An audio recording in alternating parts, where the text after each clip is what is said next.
scan at reputationdefender.com. Hey, Ogimaa, I've been hearing a lot about this term, climate justice. What is that? Climate justice is recognizing that the negative impacts of climate change don't affect all people equally. It also means transitioning from a fossil fuel-based economy to a more sustainable future. MN350 is one of the groups that's pushing for this transition to protect our futures. You can even get involved too. That's great, especially since I'm concerned about pipeline projects like Line 3. How can I help MN350? Just find them on Facebook or visit mn350.org.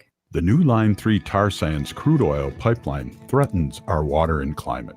It's the end of the tar sands party, and Enbridge wants to sell some oil. Tar sands is the dirtiest oil in the world, so they really put our Great Lakes water in peril. The environmental permitting for this process is a joke. The line was shoved down our throats, and that's wrong. And we're still fighting it, and it's brutal. They should do an environmental impact statement on this project. Visit stopline3.org to take action. What we want is a just transition. J&S Bean Factory is a native-owned, community-supported, cozy, artsy coffee shop which offers roasted on-site beans, live music, and baked goods. Relax in the beautiful outside patio. City Pages writes, voted top 10 coffee shops. Tucked into a quiet corner of St. Paul's Highland Park neighborhood, this coffee shop roasts beans on-site from the best coffee-growing countries in the world. Located at 1518 Randolph Avenue, St. Paul. The good stuff. Hey, Cudahy to all my friends and relatives in four directions. This is Robert Pilot of Native Roots Radio presents I'm Awake. I'm here to ask you for your support. Finding honest Native-centered news is not easy. But with your support, we're able to provide accurate information about Standing Rock, Line 3, treaty violations, and COVID-19 in our Native communities. Please visit Native Roots Radio Network on Patreon and donate if you can. That's Native Roots Radio Network on Patreon. Pinigigi, and thank you for your support. Minnesota has the only original wolf population in the continental United States, and 80% of Minnesotans believe the wolf should be protected. Howling for Wolves is asking Minnesotans to respect our true wildlife manager, the wolf. Their survival is critical to our ecosystems, our communities, and even our economy. As highly intelligent animals with strong social bonds, Minnesota wolves deserve to be protected and admired. Learn more at howlingforwolves.org. Let's live and let howl. With your AM 950 weather, I'm Brett Johnson. Look for partly cloudy skies overnight with a low around 38, Saturday sunny with a high near 61, and Sunday sunny with a high around 65. Victor's 1959 Cafe is open for dining room seating with no reservations required. Victor's is an authentic taste of Cuban cuisine for any meal of the day. Open Wednesdays through Sundays from 9 a.m. to 2:30 with takeout still available. More at victors1959cafe.com. Portions of Native Roots Radio may be pre-recorded. It's a good day to be indigenous. Get up, stand up. They are going to become more brutal. Couldn't cut, hitting cut again. Because all the hippies were trying to be Indians anyway. They're going to become more repressive because it's a matter of dollars and their illusionary concepts of power. Hey, Victor. We must live in balance with the earth. And also with recent happenings at Wounded Knee. I am awake. Hey, Cudahy to all my friends and relatives in four directions. You're listening to Native Roots Radio presents I'm Awake, and I'm your host, Wakunjahade, which means distant thunder in the Ho-Chunk language. My colonized name and taxpayer name is Robert Pilot, and we discuss local and national Native news and events. And as you all know, Native issues are human issues, and human issues are Native issues. This portion of the broadcast is brought to you by Howling for Wolves. Howlingforwolves.org. Just as a reminder, October 24th from 2 to 4 p.m., Howling for Wolves is hosting an outdoor fundraiser event in the downtown park area. That is 49th Avenue South in Hopkins, Minnesota, with an artist, a Native American artist, that will be Jen Hewitt will actually be performing there as well. So go out there and support our sponsor, Howling for Wolves, doing good work out there. And as always, thanks, Lewis. And Lewis is awesome. I just thought I'd say that. What the heck? Hey, we discuss things here that you don't hear on other radio stations or radio shows across the nation. And we discuss Native news and what affects Native Americans, which is a lot of things. But specifically, we talk about a lot of things here. But we start out with the news, and again, you don't hear this news or this kind of news anywhere else. So I want to pull in Ogimaa and with the news. Thanks, Ogimaa. Hi, Buju, and everybody. I'm Ogimaa Giniw Ikwe. I am from the Red Lake Nation in northern Minnesota. I just want to give everybody from Red Lake Nation a shout out today. You know why. So it's an exciting day for us. We're pretty excited about what's happening in Red Lake Nation. As always, I like to start out with a little bit of news on what's happening in our local area and our national area, actually a little bit here. So what's been happening this week at Washington, D.C. is that there has been a People versus Fossil Fuels rally that's been present in several areas around Washington, D.C. The first event happened on Monday on Indigenous Peoples Day with an Indigenous-led event that parked in front of the White House lawn on the other side of the fence, and I believe there was 160-plus arrests that day. The second day followed through, third day as well, with different themes that happened, but today was probably one of the most important days. Yesterday, I suppose, was important too, but today's theme was the youth. So the youth were out today marching in front of the White House and making their voices heard, indicating that they had no choice in climate change issues that are now affecting them directly and will affect them directly for the rest of their known lives. Basically, that they did not get a vote and they are being affected by this. So shout out to our youth who were doing that. Yesterday, other Indigenous activists trying to draw awareness to the Line 3, Line 5, and Mountain Valley pipelines did end up occupying the Bureau of Indian Affairs offices. As of yesterday, all who were arrested by the Department of the Interior were released, safe and resting. There was no heightened charges for anyone. There was only unlawful entry, misdemeanor, and a remote court date. There's no cash bail in Washington, D.C., so there's not a collective link for that. But instead, there will be individual and direct Venmo, Cash App, and PayPal for the relatives who need self-care or additional financial support after their arrest in Washington, D.C. yesterday. So make sure you're keeping an eye out for them. I do know that one of those people who may have suffered arrest was with Indigenous Environmental Network. So they've been a really great place to follow for those kinds of things. And again, check in on your water protector friends who have been putting up a lot to deal with this and to go and be accountable in front of our elected officials for all of us on behalf of the water. I do want to let everybody know that coming up next week, Stop the Money Pipeline is hosting an online webinar at 5 p.m. Pacific, 8 p.m. Eastern Time to learn more about how asset managers are driving the climate crisis and violating Indigenous rights. You can register at bit.ly/BlackRock101. Again, that's next week, Wednesday, October 20th, 8 p.m. Eastern, 5 p.m. Pacific time. And that's going to be a really great event because BlackRock and Vanguard are actually two of the biggest funders of the fossil fuel industry. As asset managers, which is what they are, these companies are basically trusted to make good long-term decisions with clients' money, but they're continuing on a path with climate destruction, and that's not a good long-term decision, and it creates dangerous levels of risk financially and environmentally. These investors have massive power to hold companies that violate Indigenous rights, drive deforestation, and profit from fossil fuels. They have these investors have a way to hold these people accountable. So we definitely want to support that, find out ways that we can support that. So that is an awesome event. And again, that's bit.ly/BlackRock101, or you can check out stopthemoneypipeline.org for more information on that.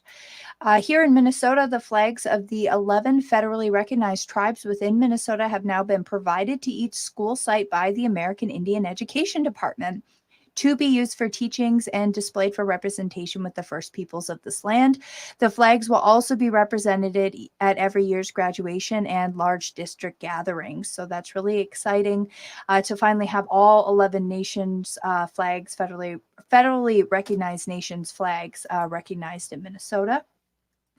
The last thing that I want to talk about is if you have not yet heard of this problem, I want to make you aware of what's being called currently in a lot of spheres the Nunavut water crisis.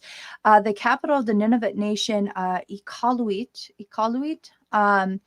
is facing a huge water crisis. There was a state of emergency declared yesterday for at least 14 days.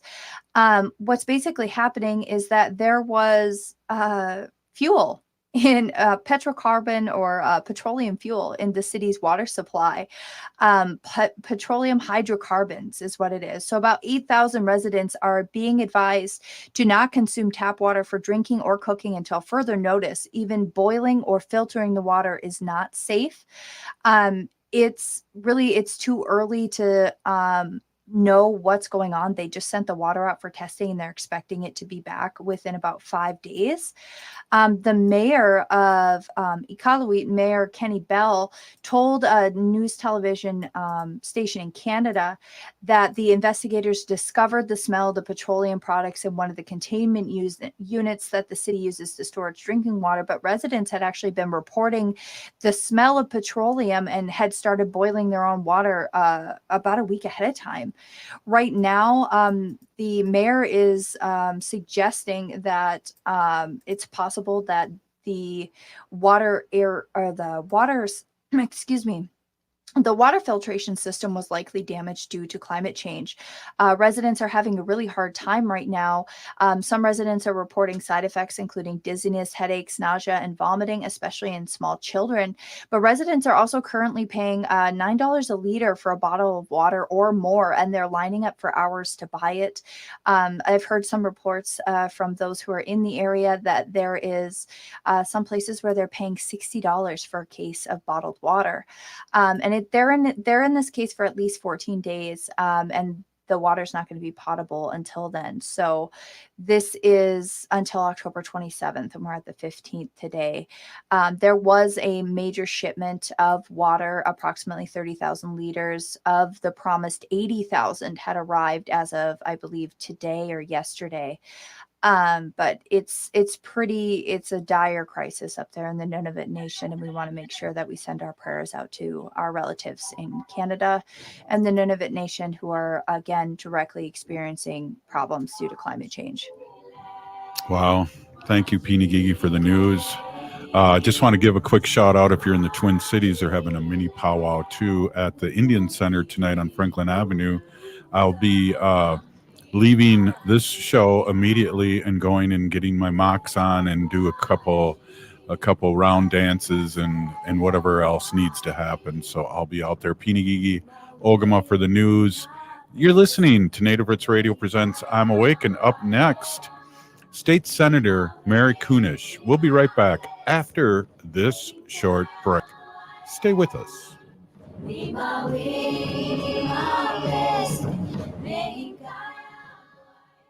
Hey, Ogimaa, I've been hearing a lot about this term, climate justice. What is that? Climate justice is recognizing that the negative impacts of climate change don't affect all people equally. It also means transitioning from a fossil fuel-based economy to a more sustainable future. MN350 is one of the groups that's pushing for this transition to protect our futures. You can even get involved too. That's great, especially since I'm concerned about pipeline projects like Line 3. How can I help MN350? Just find them on Facebook or visit mn350.org. Unwanted sexting or photos, inappropriate jokes, even tickling or wrestling can feel like a violation. Catcalling, cornering, or groping, getting them drunk or high for sex, recording sexual acts without permission, hurting someone because of their sexual orientation, raping a family member, a child, a date, a friend, a stranger, purchasing a human being for sex. You make the choice every single time. Sexual violence is many things. Make a choice. Do not do it. Sponsored by the Minnesota Indian Women's Sexual Assault Coalition. The new Line 3 tar sands crude oil pipeline threatens our water and climate. It's the end of the tar sands party, and Enbridge wants to sell some oil. Tar sands is the dirtiest oil in the world, so they really put our Great Lakes water in peril. The environmental permitting for this process is a joke. The line was shoved down our throats, and that's wrong. And we're still fighting it, and it's brutal. They should do an environmental impact statement on this project. Visit stopline3.org to take action. What we want is a just transition. If you're hurting in your relationship or have been affected by sexual violence, you're not alone. Strong Hearts Native Helpline can help you through these difficult and uncertain times. Strong Hearts Helpline is a free 24/7 confidential domestic dating and sexual violence helpline for Native Americans. Help is available by calling 1-844-762-8483 or by clicking on the Chat Now icon on strongheartshelpline.org. This message is sponsored by the National Indigenous Women's Resource Center. Hi, this is Representative Sharice Davids from Kansas. I'm Ho Chunk, and you're listening to Native Roots Radio. We are Calusa Nation. Hey, welcome back to Native Roots Radio presents I'm Awake. I'm your host, Wakanja Hade. This portion of the show is brought to you by MN350, a grassroots organization fighting for climate justice. Get involved at mn350.org. Welcome back. And Friday means we have State Senator Mary Kunish on, and we're always pleased to have her on. And I just want to, before we get on here, I just want to wish her, well, I guess I'm going to celebrate all week, but I just want to wish you a happy Colonizer Savior Day. We saved those colonizers. So, and welcome to Native Roots Radio presents I'm Awake, Mary. Matakeape, everybody. Good to see you all. Hey, seen that you were very busy on Monday. I saw you running around there. Really good work and good things happening. With Maggie Lorenz's group down there. That was just awesome to see what was happening there. We kind of missed that. Ogimaa and I were in D.C. covering the protest. Yeah, it was a great celebration. What Robert's talking about was the groundbreaking for Wakan Tipi down on the river near the sacred caves. We've supported the Wakan Tipi, and there will be a nature center down there too that will really address a lot of educational issues for Native folks, like with language and ecology and some of the cultures of our Native folks.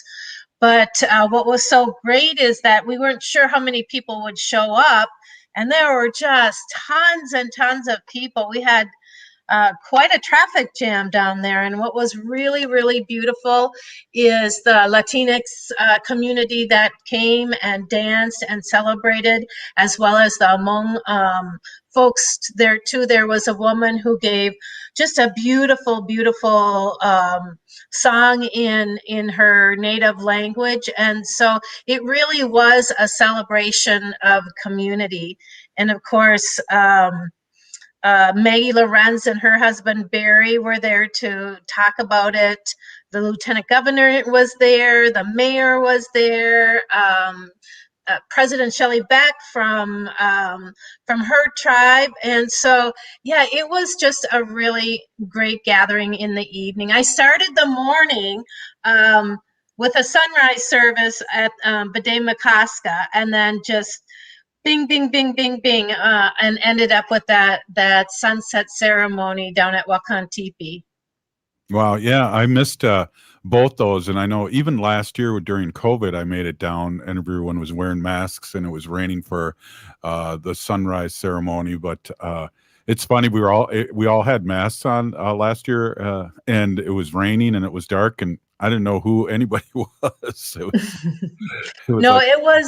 It was the perfect morning. It was cool and chilly, and you get down there at 6:30 and it is dark as night. Like you said, you don't know who. I was supposed to meet like 3 people there. I could not find them, and then all of a sudden the sun started to rise, and little by little, you look next to yourself and you're like, oh, that's you right there.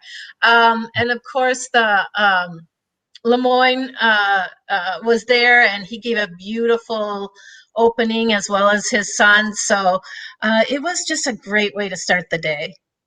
Yeah, that does sound great. Yeah, I really missed out, but we were out doing our thing. But next year we'll be really covering what's happening around Turtle Island. So So what else has been going on with you? It's been a week or so since we've seen you.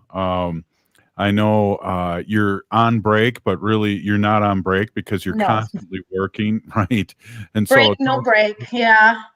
Well, tell us- Tuesday I got up super early and drove up to Ely, Minnesota. I had been invited by the American Association of University Women to share information about the MMIW task force and then the MMIR office. And the room was packed. I had no idea. That was, I would say, the average age was probably about 60 or more. And they just absorb that information and ask question after question after question.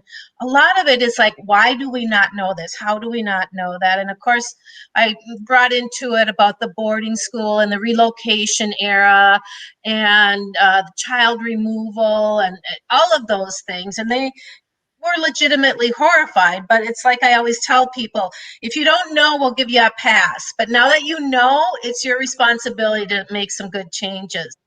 And then the word got out and they invited me over to the community college, Vermilion Community College, where I did another presentation, and they greeted me with this basket full of gifts, homegrown native tobacco as well as the seeds. So next year I might have my own tobacco patch.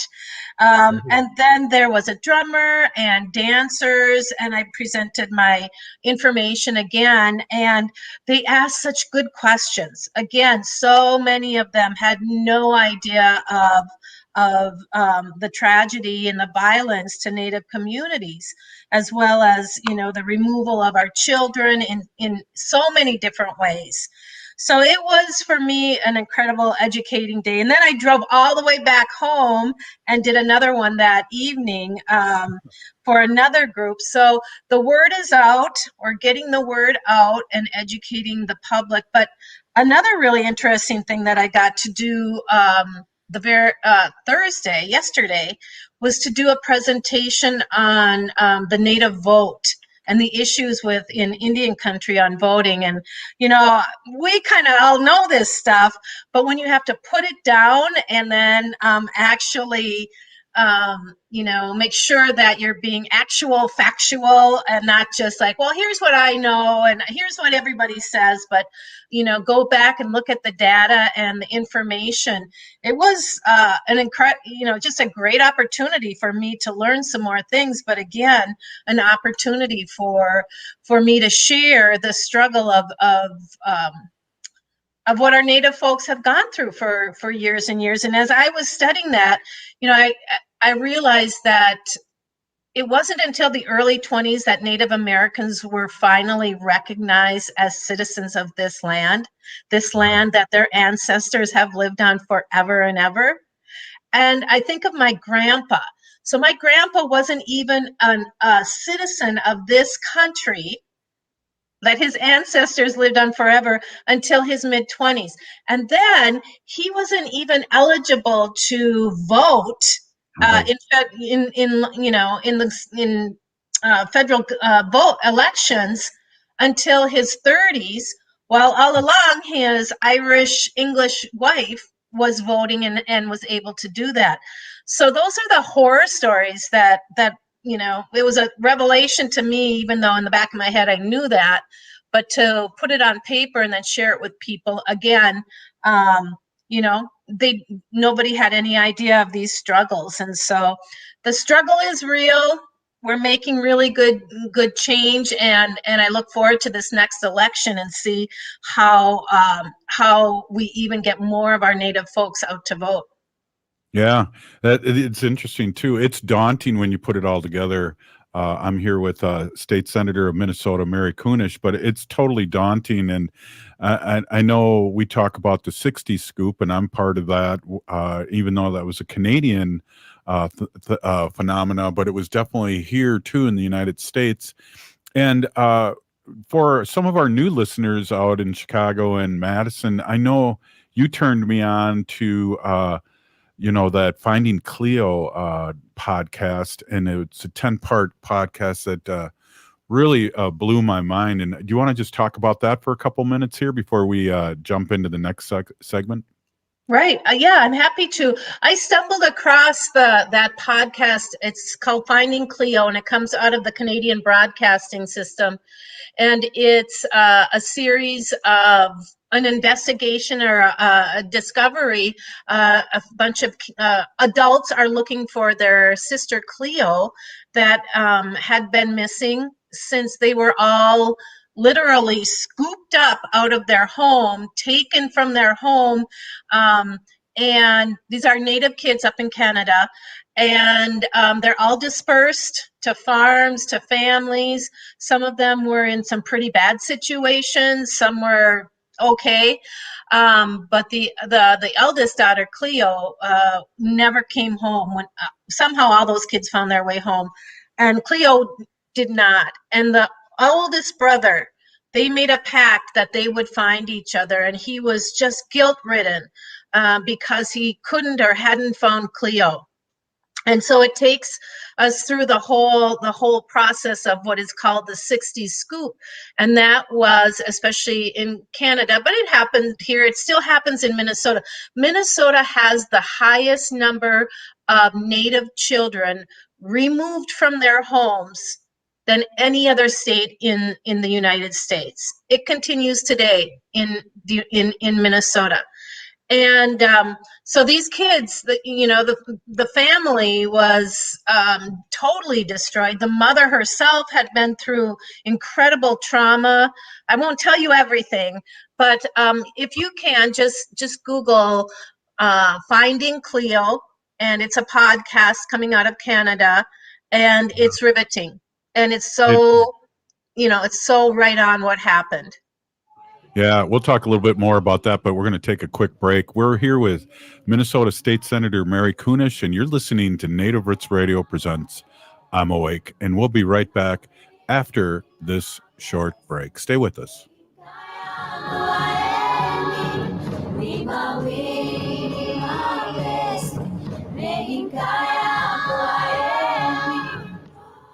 Minnesota has the only original wolf population in the continental United States, and 80% of Minnesotans believe the wolf should be protected. Howling for Wolves is asking Minnesotans to respect our true wildlife manager, the wolf. Their survival is critical to our ecosystems, our communities, and even our economy. As highly intelligent animals with strong social bonds, Minnesota wolves deserve to be protected and admired. Learn more at howlingforwolves.org.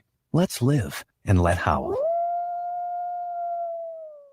Nightingale is your cozy, comfortable neighborhood restaurant in the Whittier neighborhood at 26th and Lindale. Nightingale has patio, dining room, and bar seating available. Plus, they still have takeout and delivery. Their menu has lots of delicious options like the famous Nightingale burger and fries, ginger tamari chicken wings, smoked chicken liver pate, and more. They're open from 5 p.m. to 1 a.m. daily with their full menu until midnight. So make the friendly neighborhood Nightingale your go-to restaurant in South Minneapolis. Place an order, make a reservation, and more at nightingalempls.com.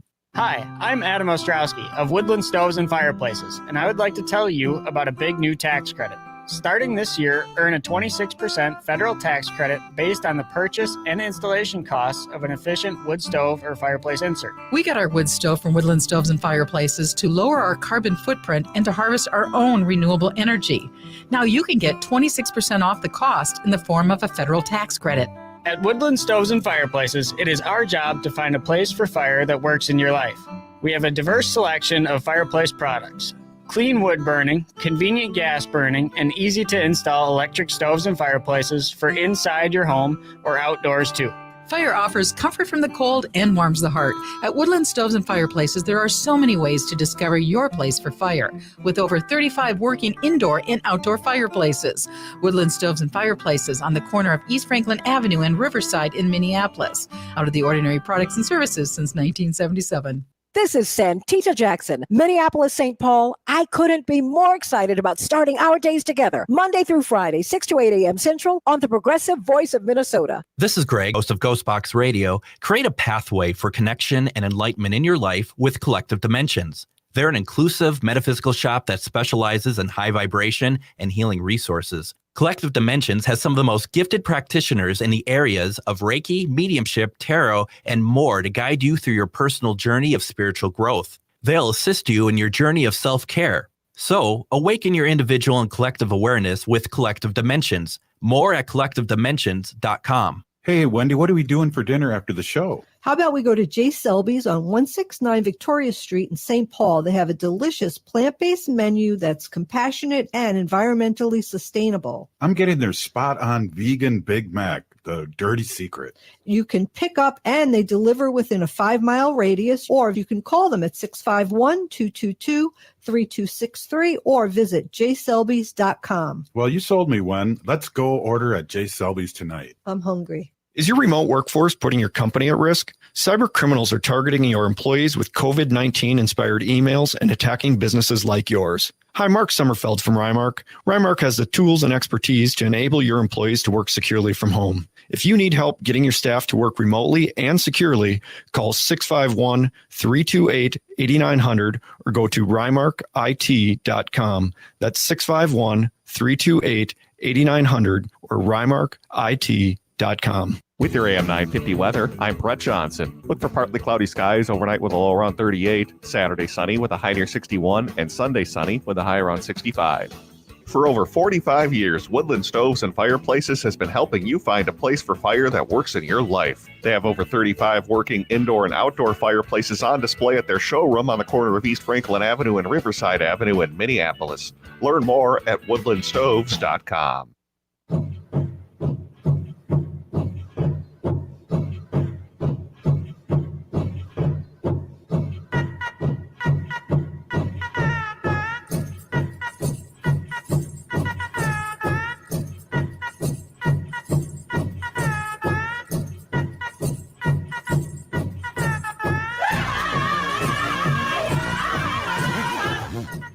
Hey, welcome back to Native Roots Radio Presents I'm Awake, and I'm your host, Robert Pilot. This portion of the show is brought to you by the Minnesota Indian Women's Sexual Assault Coalition. Wow, thanks a lot. I'm here with State Senator of Minnesota, Mary Kunish, and we were talking a little bit about Finding Cleo and the 60s Scoop. And I would like to, before we move any further, I would like to ask you a little bit more about what you mentioned about removal of Minnesota being the biggest state on removing Native American children from their families. Could you elaborate a little more on that? Whoops. You are on mute.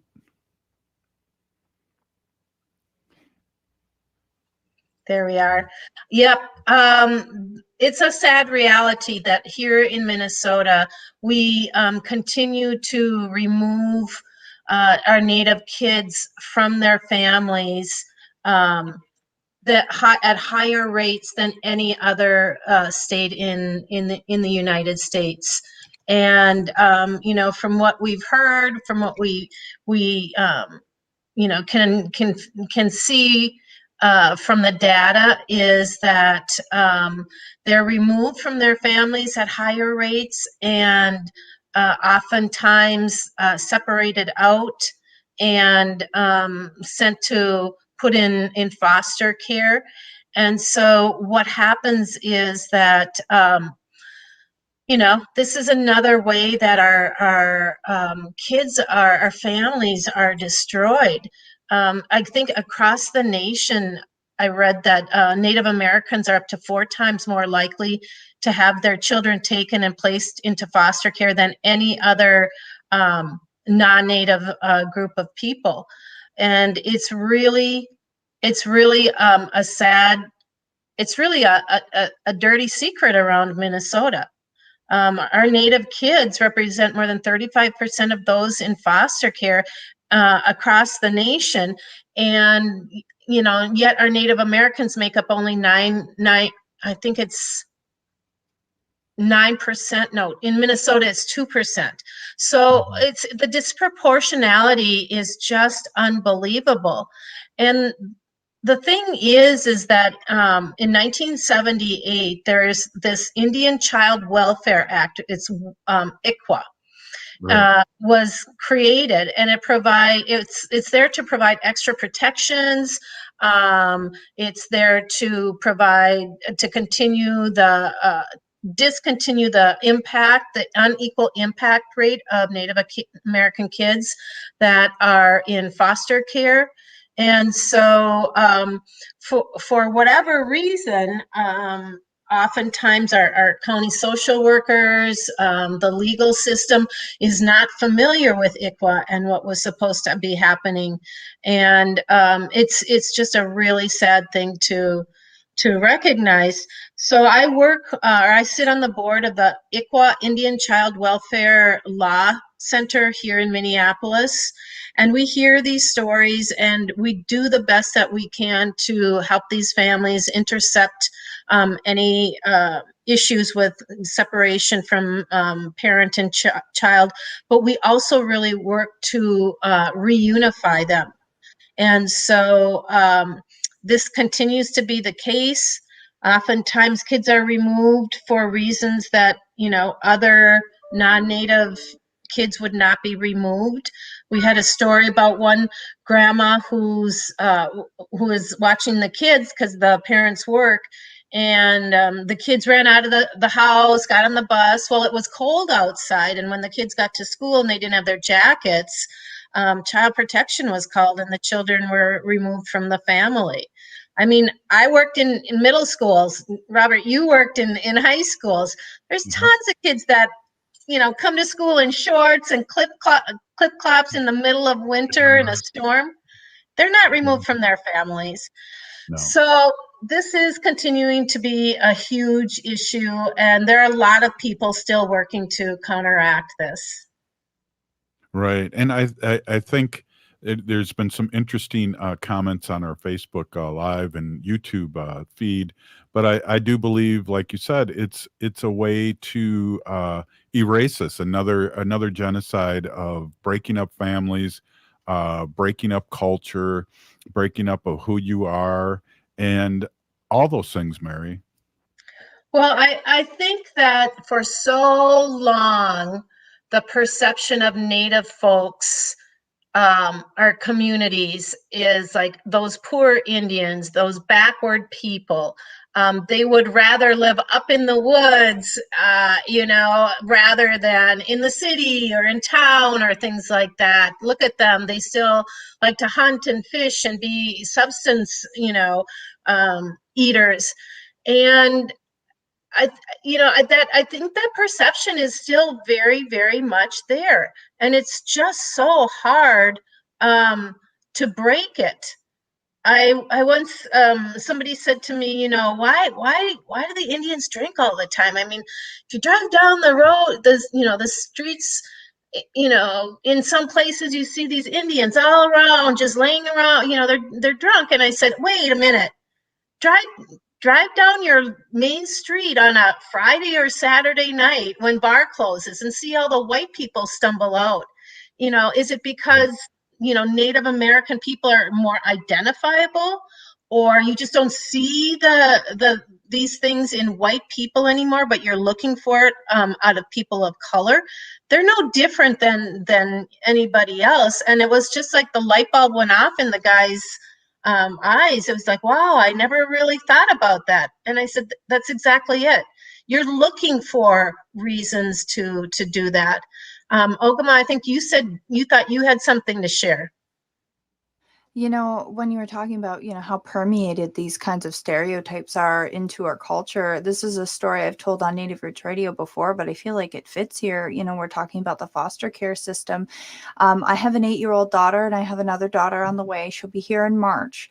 My 8-year-old daughter really dislikes Band-Aids. Last summer she got hurt on the back of her leg, and we were trying to get this Band-Aid on her, and she didn't want it on because what happens when you pull off a Band-Aid, everybody knows that hurts a little bit. And she really, really gets stressed out about having to take off a Band-Aid. So she doesn't want it put on, but it needed to be covered to protect it so it wouldn't get infected, right? This injury she had on her leg.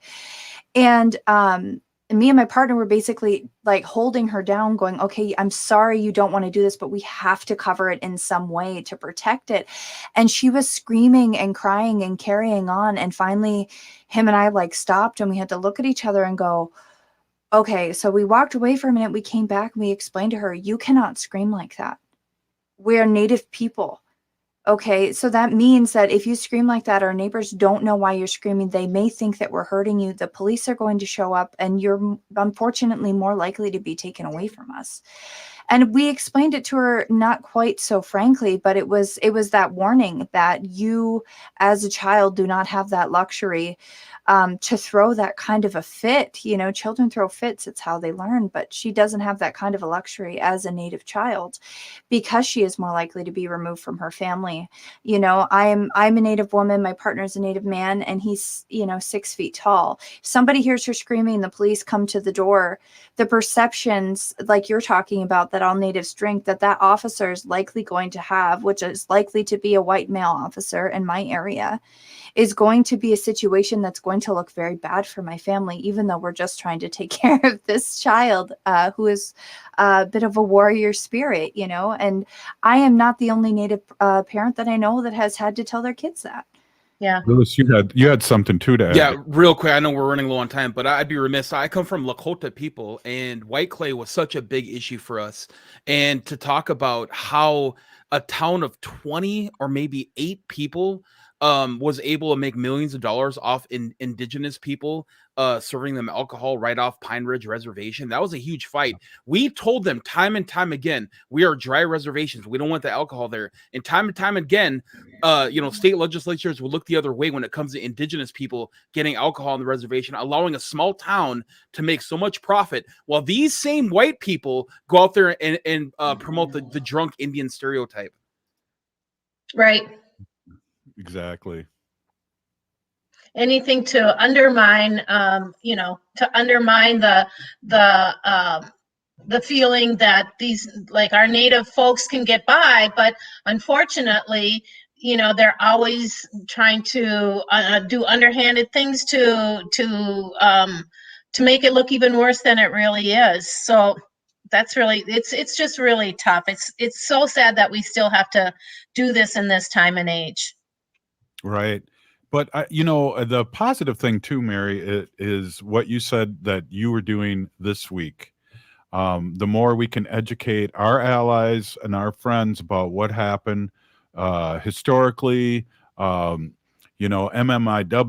all those things, I always talked about, when I started hearing stories about it, I was blown away myself, and I didn't know the depths of it until really you and your group started working on this bill and really bringing it to the forefront.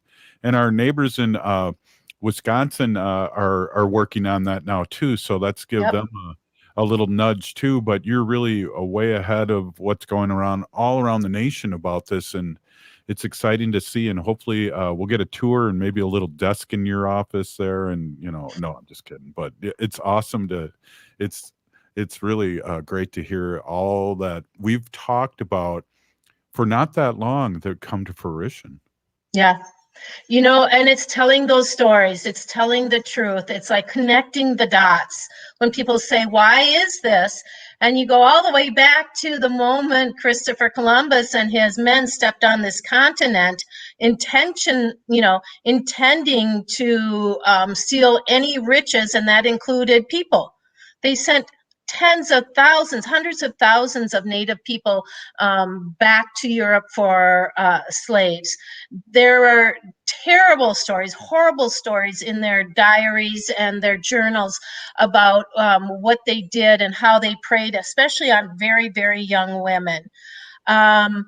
And it's just that mindset that has continued. And then, when we talk about, these treaties and putting them on the reservation, all of us on the reservation and telling, and, saying you need to stay on the reservation and we're going to do all this stuff. We'll supply you with food and all those things. And they never have kept their promise. Never. So we have to tell the stories. We have to tell the truth. Pina Giga for being on, as always. That was State Senator Mary Kunish. And up next, Free for All with us. Give us a call. We'll be right back. This is Native Roots Radio presents I'm Awake. Hey, Cudahy to all my friends and relatives in four directions. This is Robert Pilot of Native Roots Radio presents I'm Awake. I'm here to ask you for your support. Finding honest Native-centered news is not easy.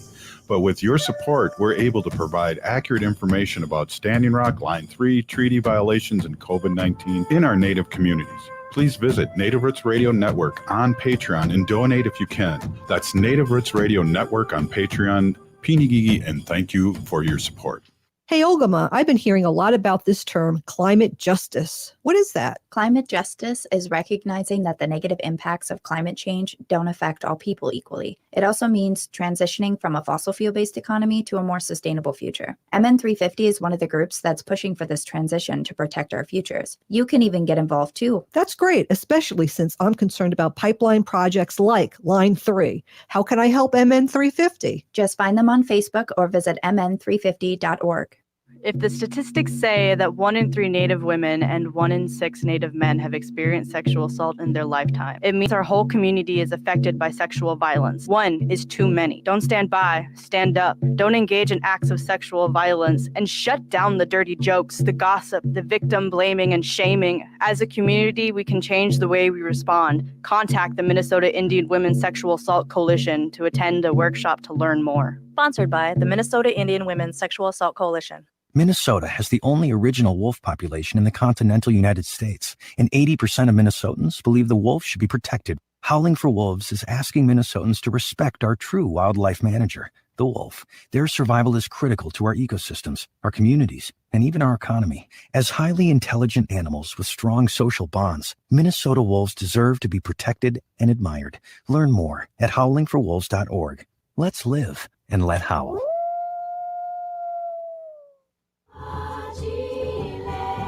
You're listening to Native Roots Radio. This is Spirit from Reservation Dogs. Get up and listen.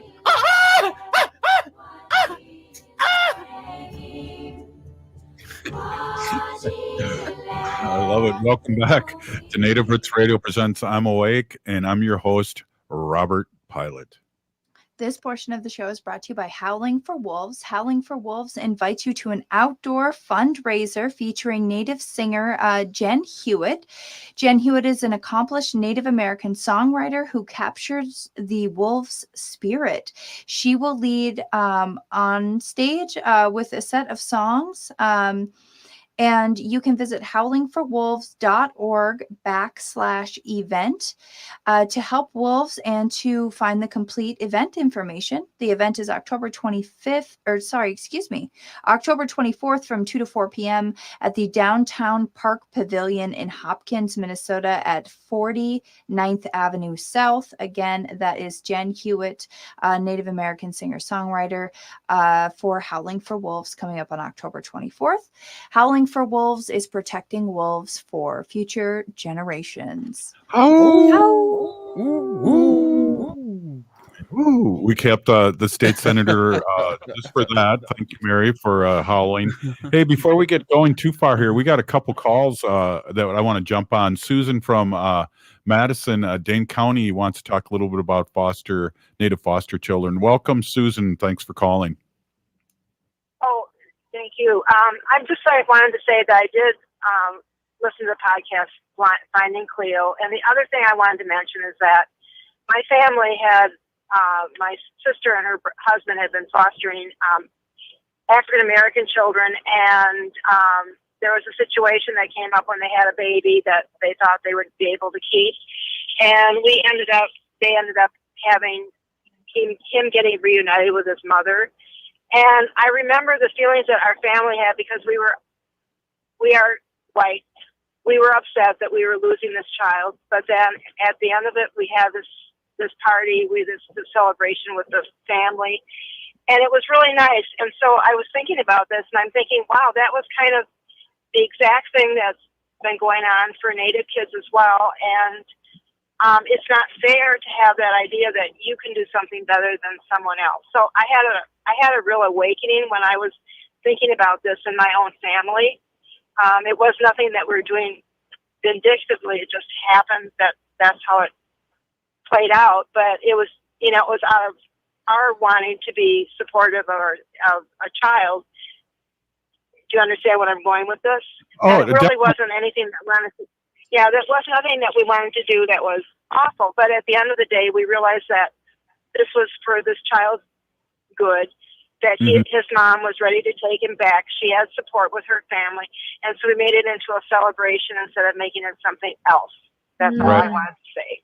That is awesome. And I'm going to tell you, Susan, I'm adoptee and I don't have a bad story about my adopted parents, like probably 90% of the Native kids do. So I feel you, and I appreciate your call and always listening in. And there's always people with a good heart trying to do the right thing, but there's also, with the numbers and what we've gone through as a Native community, there's also a lot of bad apples that we've heard. Way too many stories. But I really appreciate you listening in and really chiming in about that, because I wanted to say in my story, I loved my adopted parents, and I'm Robert Pilot, and I'm named after my adopted father. So I appreciate that. And before we get going here a little more, I got Blake from Minneapolis on the phone. We got to take these calls, Lewis, man. We got to take them while we get them, right? Go ahead, Blake. Thanks. Hey, I've been listening off and on for probably 3 years now. And when I stumbled across you, it's like, oh, this is so great, because I thought I knew a fair amount of stuff in Indian country, but no, not so much. But I just wanted to share real quick. At the end of September, me and my brother took a road trip to Seattle because our niece was getting married. And we stopped in on the Blackfeet reservation to get supplies, and I grabbed a shower, and and there were these real live reservation dogs, like a little pack of. It started out as 5, but the 4 chased off the white one, and they were so well behaved. I mean, I had these little cheesy chips that I was feeding them, and they'd come up, and every now and then there'd be a little tooth in there, but they'd take it just so gentle. And I went inside to talk with this artist guy, and I come back out. My brother has the door open, and these little doggos are in a perfect semicircle around the open door, just laying on the ground, hanging out. And they were, and they heard something and went all running off, and they just ran like the wind. It was just the coolest thing. Well, Blake, thanks for calling and listening and being a great listener. And it's funny because right up on the top here on the screen it says reservation dogs, and I thought he was going to be talking about the show, so I thought that's kind of funny. But thanks a lot, Blake, for calling in. We all have those res dog stories for sure. I was like, oh my gosh, they're it's crazy. But hey, I want to have Lewis jump in here for a quick minute here, and Mary, ask Lewis a question if you want. You can't stump the Indian. I've tried to, but go ahead, Lewis. Yeah, how matakiapi yuha chante washte na peche use palo. I just wanted to spend the last couple minutes here kind of maybe teaching our audience a little bit about the history of Minnesota and common names we use every day. Did you know that Minneapolis itself is not pronounced Minneapolis? In fact, Minneapolis you should have had an H, and it was actually a typo why Minneapolis actually does not have an H, because Minneapolis comes from the word Minnehaha, right, which is waterfall, and he typed that in with polis, which is Greek, and for some reason they just decided to go with Minneapolis. Now we call it Minneapolis. It should be Minnehapolis. That's how you say Minneapolis. So if you say it and people get mad at you, tell them Native Roots Radio allowed you to say it that way. Right, exactly. Say it again slower now. It's Minnehapolis. It's supposed to have an H. Minnehaha is waterfall, and with polis. So they got rid of the H somehow when they were writing it in. When the city was founded, they decided to get rid of the H. It's really crazy. It's weird how often that happens. Candy Yohai County, yes, the county that you sleep through going to maybe Mankato or something like that. That county is actually from a Dakota name. And that name comes from the term bullhead fish. It's called Kadi Yohai, and that means bullhead fish. And people don't realize that a whole county is named after a really Not the prettiest fish, but probably tasty. I don't know. I've never had bullhead, Robert. Have you? No, I haven't. We used to fish them all the time because they gave up a good fight. But just back to what you said about Minneapolis, people don't realize this, but 100 years ago, there were falls there on the river, and the Army Corps of Engineers have really messed them up. But that's how they could tell how old and by how they moved.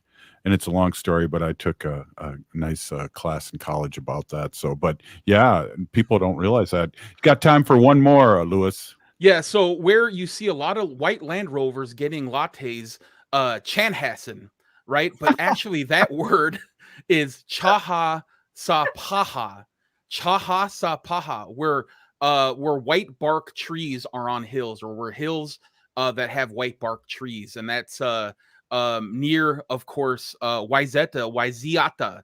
Waiziata is a spirit of the North spirit, and Waiziata sits on the north side of Minnetonka.